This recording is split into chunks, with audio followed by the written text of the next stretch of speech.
مشروع سكاني سومالي ككلاتميد intaasoo gobol iyo degmo waxa uu astaan u yahay Soomaalinimo horumarka ka sokow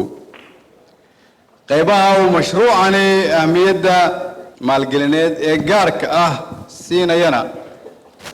waxyaabaha ka midka ah waxay isugu jiraan beeraha kalluumaysiga tamarta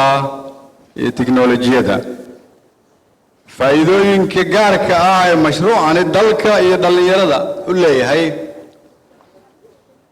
waxaan isleeyahay waxa ka mid ah kobcinta dhaqaalaha dalka kobcinta dhaqaalaha qoyska barashada xirfado bandhigan maanta ee maalgashiga dhalinyaradeenna runtii waxaan ugu faraxsanahay si aad u weyn waayo waxaa u muuqanaysa dhalinyaro badan oo halkan ku sugan iyo kuwa badan oo ka maqan kulankan maanta intii muddada xukuumaddaada ay jirtay saddexdii shirweyne ee dhalinyarada Soomaaliyeed loo qabtay waxaa ka soo baxayay war murtiyeedyo way u xaqiiqowday wayna og yihiin waanan ku qanacsannahay haddaan nahay dhalinyarada Soomaaliyeed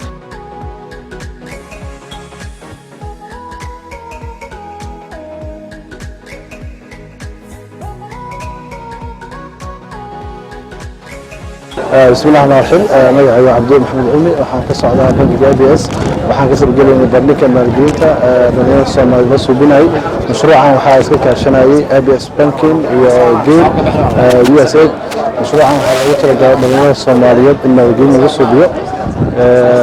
وحان كعصوبنا بنيان دبنا بانكين كل مقطعها كربجن كل ديزين أكريكالتشر لايف ستايل فيشنج يمرجله ABS مرة بتقول تعيينها إنه مال جلسة بالغير الصومالية لين غلبة أي كتايا حاجة فاينانشيال كي مال جلنات هي حاجة صبات كا مرة بيحن حاجة فانا بالغير الانفليشن كا يهربوا كله الصوماليات وجودها بدك الصوماليات ما كانوا مقصودين.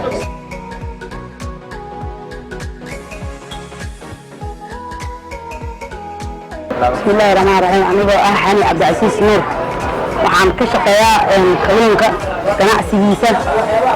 ganacsigayga wuxuu ku yaalaa kawaanka Xmarweyne ganacsigayga magaciisu waa Garmeela Fish waxaan ahaa gabdhaha kalluunka ka ganacsado loona soo saaro iibiyana